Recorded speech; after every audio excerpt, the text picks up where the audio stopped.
যেভাবে এই আজকের এই বৃষ্টি দুর্যোগ উপেক্ষা করেও আগরতলার মতো জায়গা থেকে অনেক সরকারি কর্মচারী অফিসে যায়নি, অনেক কর্মী তার কাজে যায়নি, অনেক গাড়ি ড্রাইভার তার গাড়ি নিয়ে বাড়িতে বসে আছে। কিন্তু আপনারা দেখতে পাচ্ছেন যে বৃষ্টি হোক, তুফান হোক, বর্ষা হোক আর ঝঞ্ঝা হোক, বিধায়ক আপনাদের কাছে আছে, আসে, এসেছে।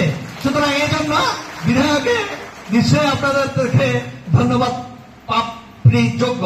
এবং যে সমস্ত আমাদের শ্রদ্ধেয় স্যারেরা এসেছেন, আপনাদেরকে সহযোগিতা করেছেন, আপনাদের ডাকে আমন্ত্রণে সাড়া দিয়ে আপনাদের সামনে এসেছেন, কথা বলবেন, মূল্যবান কথা বলবেন। আমি আর বিশেষ বক্তব্য এখানে আর দীর্ঘায়িত করবো না। অনেক মূল্যবান বক্তারা আছেন, মূল্যবান বক্তব্য রাখবেন, আপনারা এই করবেন। তবে সবার জন্য আমরা একটাই কথা রাখবো, আপনারা বিদেশি অনুপ্রবেশকারীদের শনাক্ত করুন, প্রশাসনের হাতে তুলে দিন, আর সরকার তার ব্যবস্থা নেবে। আর সরকার ব্যবস্থা না নিলে আমাদের একজন বিধায়ক, একজন মন্ত্রীও যদি এই রাজ্যে কথা না বলে, তো কোন ধরনের স্বার্থ বা কোন ধরনের কিছু ছাড়াও যদি এই রাজ্যে একজন বিধায়ক আপনারা আওয়াজ তুলে, সেটা হলো 24 রাজ্যের বিধানসভার বিধায়ক মাননীয় রঞ্জিত বর্মা মহোদয়। সুতরাং রঞ্জিত বর্মা মহোদয়কে আপনারা শক্তিশালী করুন, আপনাদের মতামত দিয়ে সাহায্য করে সহযোগিতা করে আগান।